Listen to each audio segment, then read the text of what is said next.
So that's our customer. They're usually in some kind of pain, whether it's nagging aches and pains or they've had some kind of injury, and they've tried all like the cheap stuff that's not working. I don't mean just Mhm. from a price standpoint, but from an application standpoint.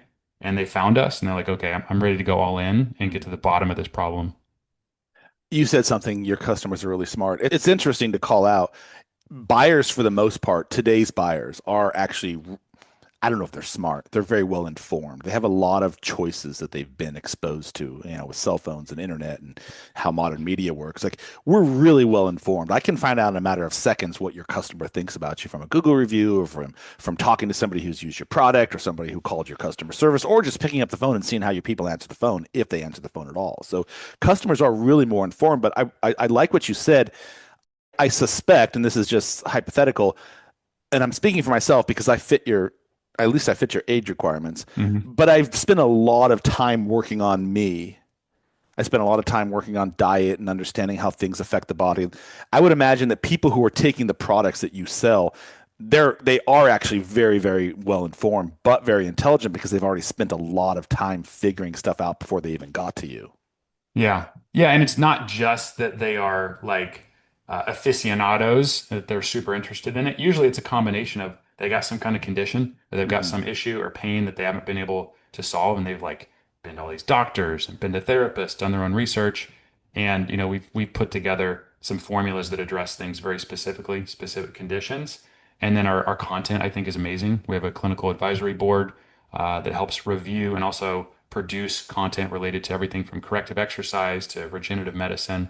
So yeah, I think when people see that we take that very seriously, my goal is to earn their trust with that Yeah. content and with our customer service. And it's not easy. I mean, people should be skeptical. So they usually approach us like, "Why do you have this?" Or, "I've heard this. What do you guys think about this?" Mhm. So we love that. We love the challenge of it.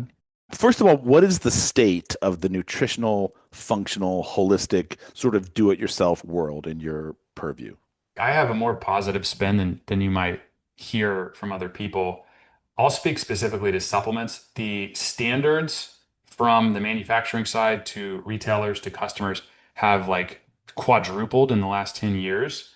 I would say 10 years ago, the top selling brands were basically producing products as cheaply as possible and then selling them as expensively as possible. And then you had some direct to consumer companies come in and, um, kind of throw a wrench in things by doing patented ingredients, by going on a low price structure rather than this crazy markup. So anyway, I also think customers are very informed, like you said, Mhm. and so they expect testing, third party testing. Usually branded ingredients, ones that have been thoroughly tested, are the most well documented and controlled from a supply chain standpoint. So I actually think we're in a pretty good place where if you do your research and you find a good brand, they're going to follow all those checkpoints as far as testing for ingredients, testing finished product, and making sure what they say is in there. But yeah, I think it's come a long way even in the last 10 years. So I mean, on that aspect, I don't want to unravel into a 30-minute response, but I'll try to focus on supplements. I think the industry is going in a really good direction.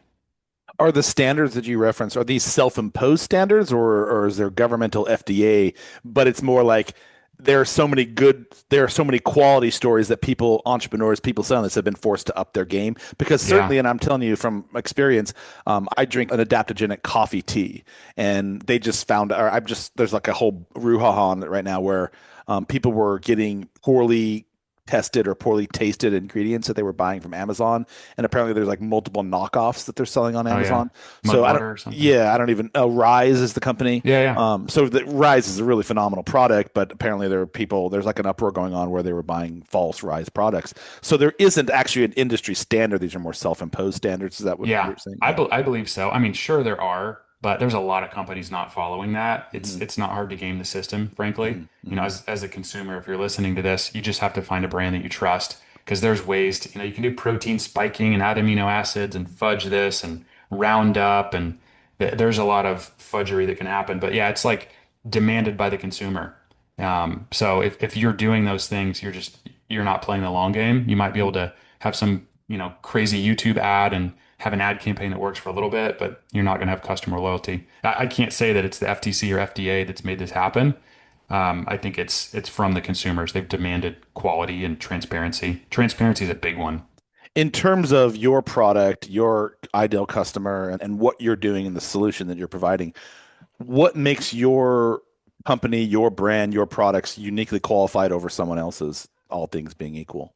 Looking at the specific use case, I'll talk about our collagen, for example, because that's a huge category. Like everybody's got their own collagen brand now. For years, I was a big skeptic. I wrote an article about how I thought collagen was a scam because it's like, oh, it helps with skin and hair and teeth and nails and gut and immune. It's like, what kind of miracle, substance does all this? But there are specific collagen peptides that have been studied and proven to support connective tissue metabolism. So like this company in it's called Gelita. They're a German company. They make these peptides specifically for tendons, ligaments, and cartilage. So you can actually target and elicit a response from those tendon, ligament, cartilage structures by taking this.